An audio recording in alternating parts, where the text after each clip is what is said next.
Y'all know what's going on. It's time for another episode of Doing Time with Joe. I'm your host, Joe Bacon. Welcome to the show, y'all.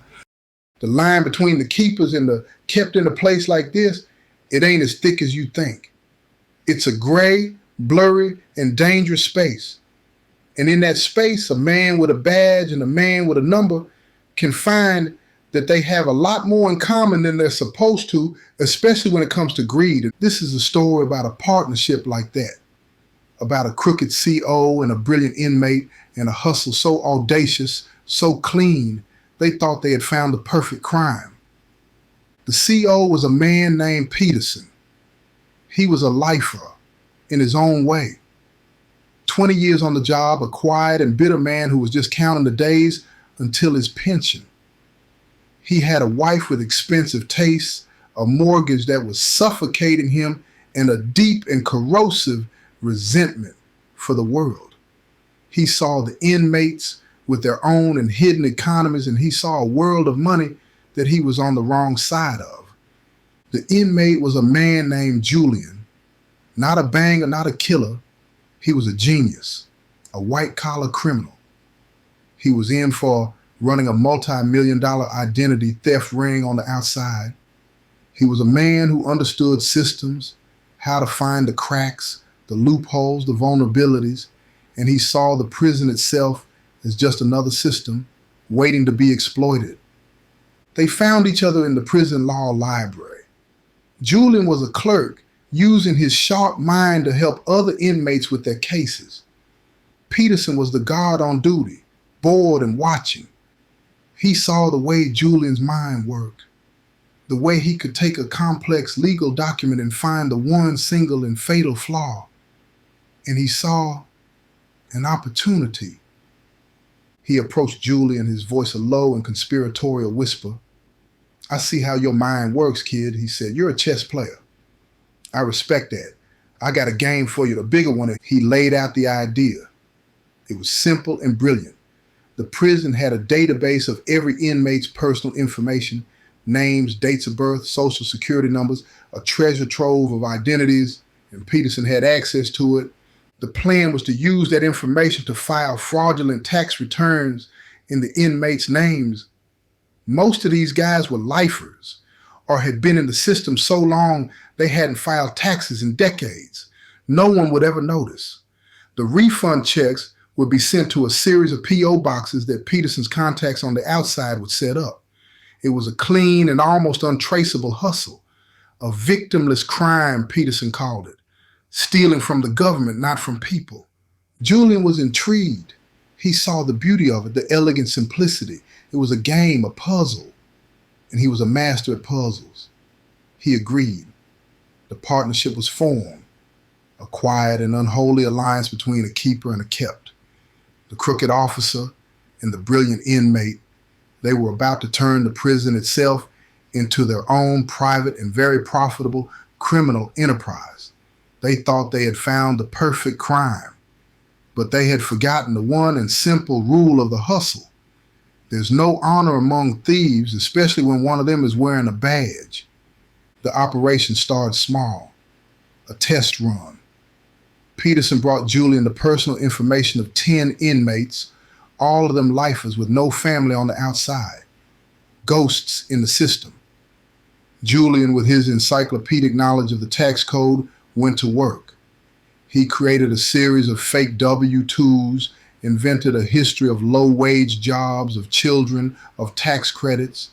He was an artist painting a picture of a life that had never existed, all on a government form. He gave the completed forms to Peterson. Peterson mailed them from his home, and they waited. A month later, the checks started to arrive at the P.O. boxes. 10 checks for an average of $5,000 each. 50 grand, clean, untraceable. It was a proof of concept. The system worked. The partnership was solidified. They had a business. Peterson was the supplier, the man with the access. Julian was the manufacturer, the man with the mind. And a network of Peterson's relatives and friends on the outside were the launderers, cashing the checks, taking their cut, and funneling the rest back to Peterson, who would then smuggle Julian's share in the form of commissary deposits and untraceable cash cards. The business grew exponentially.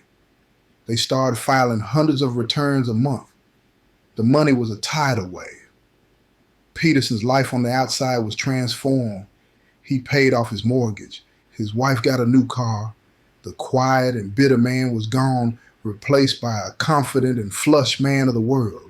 The resentment he had carried for so long was washed away in a sea of easy money. Julian on the inside was a king. He had a commissary account that was the envy of the entire prison. He used his wealth to buy protection, to buy influence, to create a comfortable and powerful existence for himself in a world of cages. He and Peterson were a perfect and symbiotic team. Two men on opposite sides of the law working together to exploit the very system that had brought them together. But in this world, success is a dangerous thing. It breeds arrogance. It breeds carelessness. They got too big too fast.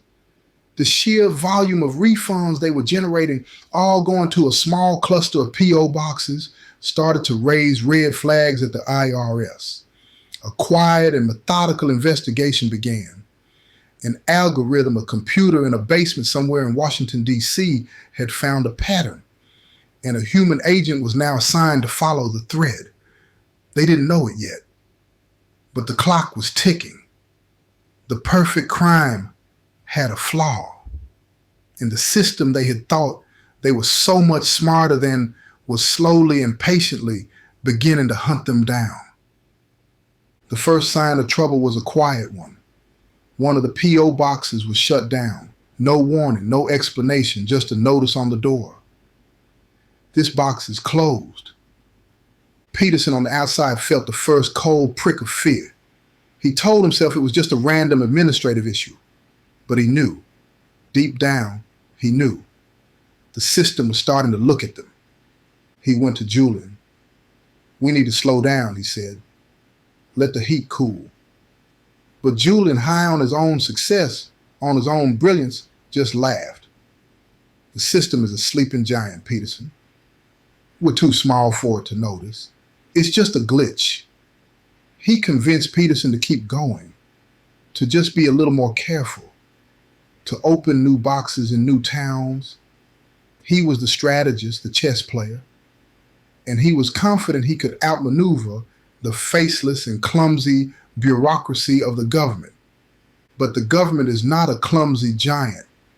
It is a slow and patient and methodical boa constrictor. And it was slowly and surely tightening its coils around their operation. The IRS investigator, a sharp and ambitious young agent, started to connect the dots. He saw the pattern of the fraudulent returns, all originating from inmates at the same federal prison. He knew the leak had to be on the inside. The investigation moved from the financial world to the prison itself. Internal affairs was brought in. They started to look at the guards, at their bank accounts, their lifestyles.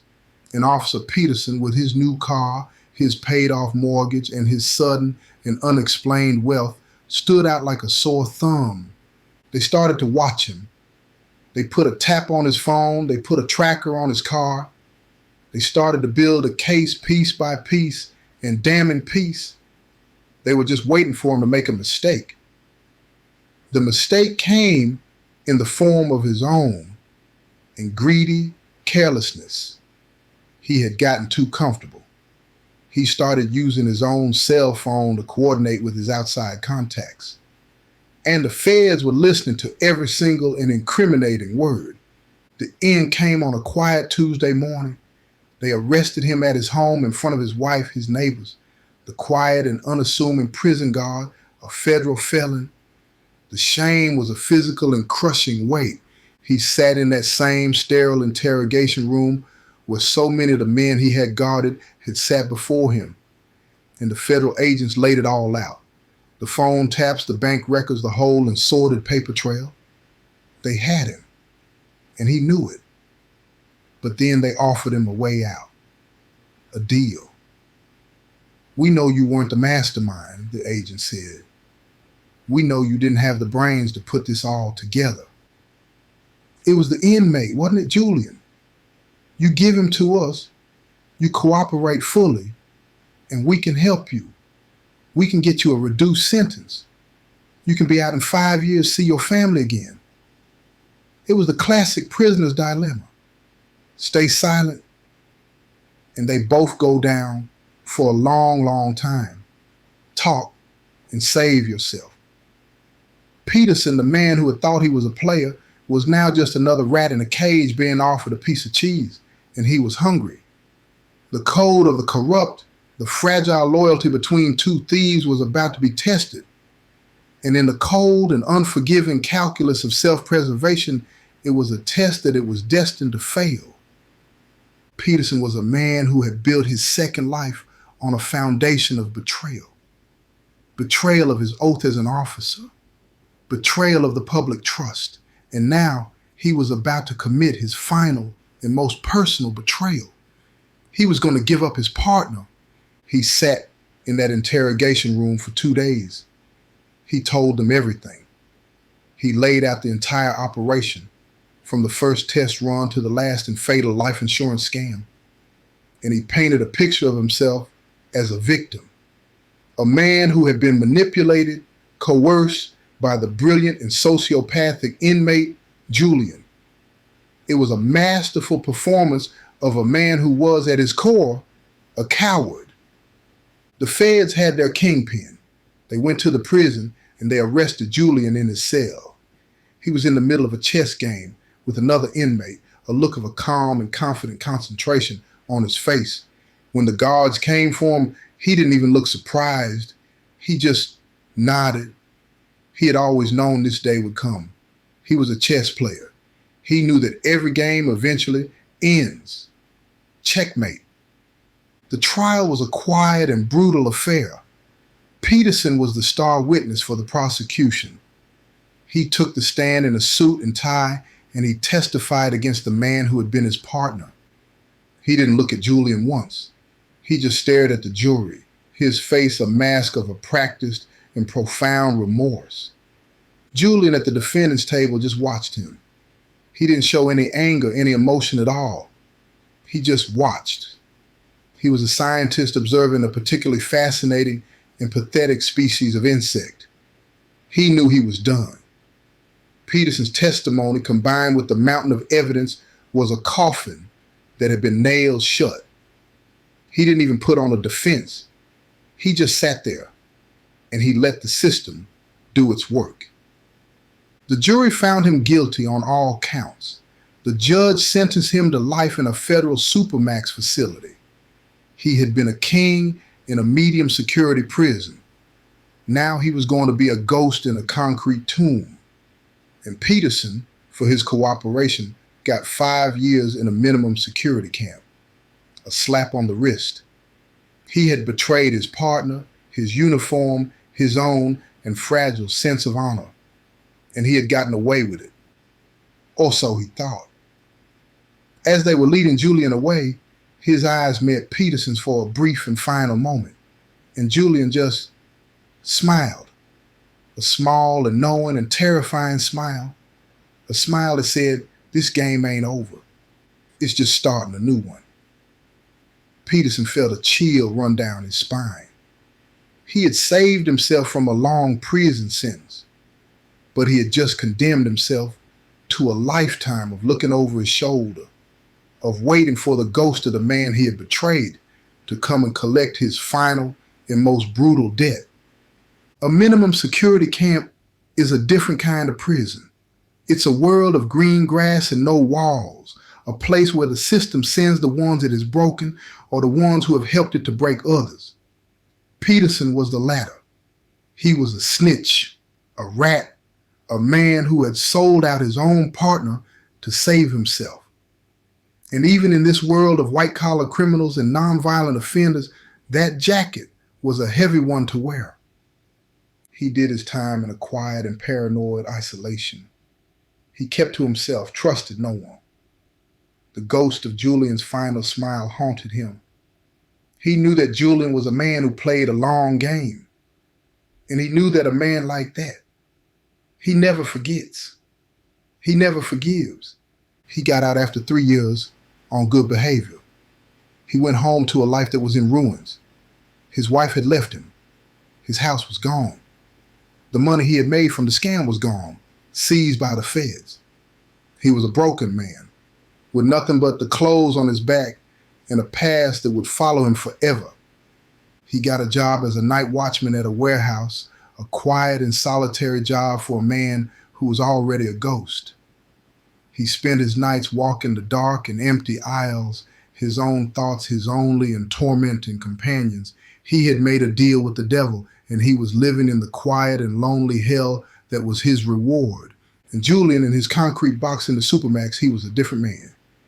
The silence and the isolation had not broken him. They had focused him. He had nothing left but his mind, and he put that mind to work. He started to study the law, not to find a way out for himself, but to find a way to get to the man who had put him here. He became a master of the legal system, a jailhouse lawyer of a terrifying and brilliant intellect. He started to file motions, appeals, lawsuits, not on his own behalf, but on behalf of other inmates. He was looking for a chink in the armor of the system, a weakness he could exploit. He was a spider, spinning a new and even more intricate web. And at the center of that web was a single and all-consuming thought: revenge. A cold and patient and perfectly legal revenge. He was a chess player, and he knew that the game was not over until the king was dead. And in his mind, Peterson was the king who had to fall. He had all the time in the world, and he was just getting started. This has been another episode of Doing Time with Joe. I'm your host, Joe Baker, and I say peace, y'all.